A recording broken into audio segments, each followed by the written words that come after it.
গতকাল অর্থাৎ 13 তারিখ বিকেল 5 ঘটিকার সময় লিমন মোল্লা এবং মানিক মিয়া, একজনের বয়স 11 বছর, একজনের বয়স 8 বছর, দুজনেই খেলাধুলার উদ্দেশ্যে বাসা থেকে বেরিয়ে যায়।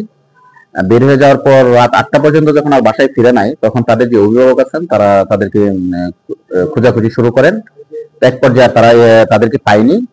আজকে 14 তারিখ ভোর 5:30টার দিকে স্থানীয় লোকজন দেখতে পায় যে আমাদের বাইপাইল ওখানে জনক হাবিবুর রহমানের একটা পুকুর আছে, ওই পুকুরে দুজনের মৃতদেহ, দুটো বাচ্চার মৃতদেহ বেশি থাকতে দেখে আমাদের ট্রিপল লাইনে পুলিশকে সংবাদ দেয়।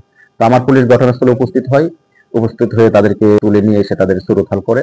এবং আমাদের কাছে প্রাথমিকভাবে যেটা মনে হচ্ছে যে এটাকে ড্রাউনিং বলা যায়, কারণ আমাদের সুরতহাল করাকালীন সময় তাদের বডিতে কোনো আঘাতের চিহ্ন পাইনি। তারপরও এটা প্রকৃত ঘটনা জানার জন্য এবং সঠিক ইতিহাসটা জানার জন্য আমাদের পোস্টমর্টম পর্যন্ত অপেক্ষা করতে হবে। তো আমরা লাশ সুরতহাল করে পোস্টমর্টমের জন্য প্রেরণ করেছি এবং এই সংক্রান্তে এখন পর্যন্ত কেউ আমাদের কাছে কোনো অভিযোগ করেনি। আমরা যে অভিযোগ পাবো সেটার উপর ভিত্তি করে আইনগত ব্যবস্থা নেওয়া হবে।